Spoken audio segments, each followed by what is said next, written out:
Hi, I'm Katrina, your Pilates teacher at KM Pilates. Welcome to Get Started with Pilates, your 31-day journey towards a daily Pilates practice. Today is day 1, so let's begin.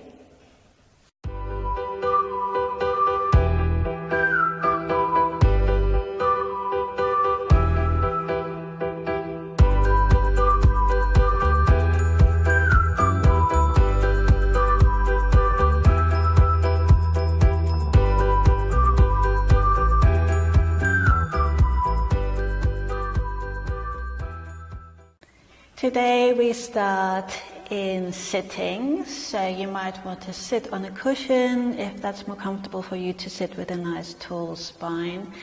You then have to be cross-legged if that's not comfortable, so just find a comfortable position where you can find that nice length in the spine. And then we'll just start with some wrist circles. And just mobilizing the wrists a little bit. This is really helpful if you do spend a lot of time, maybe at the computer, scrolling through your phone, those small repetitive movements. Good. And then extend your right arm and just gently bring the fingertips towards you. And then pointing the fingertips up and down. Other side. 1, 2, and 3. And then we come into an easy back stretch. So you can interlock the fingers or just bring the hands together, whatever's more comfortable. And then round the back, look at your belly button, lean into your shoulder blades.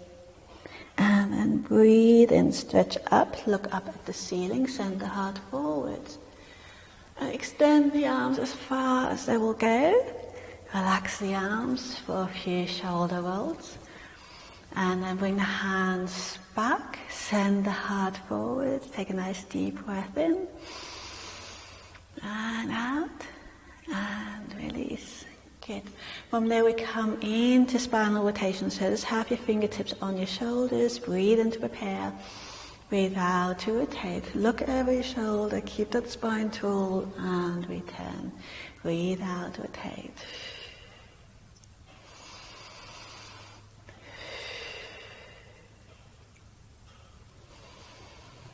Draw the navel in a tiny bit. Just on that rotation. Last 2. And 1 more of these. And then reach the arms forwards. Draw the elbows back, shoulder height, rotate, keep the elbows shoulder height. Reach the arms up to the ceiling, shoulders up to the ears, and then relax the shoulders back down. So you breathe in, out, in, and out. And if in doubt, breathe. Just breathing through the movement. Good. You try to keep the spine quite still, just allowing the arms to move on their own. Okay. And very often we don't use our arms and shoulders in a very big range of movement at all, unless it's part of your job or part of maybe a hobby you're having. So moving the arms can get quite tiring quite quickly. So if that's the case for you, that's absolutely fine. We'll just do a few more of these. Try to enjoy moving your arms maybe a little bit more than you're used to. Good. We'll do 1 more of these. Breathe in and out and in. And then lower the arms all the way down. Breathe in, reach one arm up. Breathe out, reach over. Keep that hip down. And just gently reach up towards the corner, upper corner of the room. And then come back. Breathe in, reach up. Breathe out, reach over. Make sure to push that side of the hip down to sort of counter stretch. And come back. 1 more time each side. Breathe in. And out. Breathe in here. Breathe out to return. One more. Breathe in. And out. And in. And out. Good. We'll then go into a gentle spine twist. So you have one hand behind you and the other hand on your opposite knee. You lengthen the spine to breathe in. And breathe out. Draw the navel in a tiny bit and gently try to look behind you. Don't create any force here. Breathe in. And now breathe out to return. And if you are on cross-legged, maybe swap the legs over. Tends to feel a bit strange if we're not used to that. And then swap the arms over. Breathe in to prepare. Breathe out to rotate. Relax the shoulders down. Lengthen the spine. Breathe in here. Breathe out. And return. Beautiful. We'll just go into some neck mobilizing. So just literally looking from side to side. Nothing else. And just breathe in on one movement and out on the other. And then also look down and up.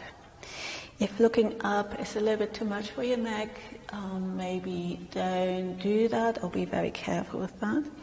Make sure it's the neck muscles actually contracting, not just the weight of your head just dropping back. Really make sure it's the muscles supporting this movement. In a normal day, we tend to look down quite a lot and not up. So sometimes that can be quite strong on the neck, to see how that feels for you. Fabulous. From there, we'll just go into leg slides. So this doesn't have to be a very big range of movement. You just want to lean back a little bit, but you want to have the spine nice and tall. So you can stay where you are. I'm just going to show this from the side. It might be a bit easier to see what we're doing. So you can lean back a little bit, but you don't want to drop into the space. So send the heart forward, and there's not much weight on my hands. It's gently supporting me there. And have the feet on the floor, hip width. And then you breathe in, slide the heel away from you, flex the foot at the end. Breathe out, lift the leg up. That doesn't have to be very high at all. And then slide the heel back into that footprint. Breathe in. Out, in, and out. Now you'll find that on that lift, you instinctively might want to lean back. Try to avoid to do that. Just lengthen that spine, send the heart forwards. And we do these also lying down, so this is just introduction to this exercise. And really notice that your heel comes back into hip width and not into the center. Very often the feet want to come back into the middle because that's more stable. But getting used to this hip width position where the heel is in line with your hip bones is really helpful for your Pilates practice. Good, we'll do 2 more of these. Really flex that foot, push through the heel. Lengthen that leg. 1 more. Keep that heart forwards. Very good. And then release. And that's it for today.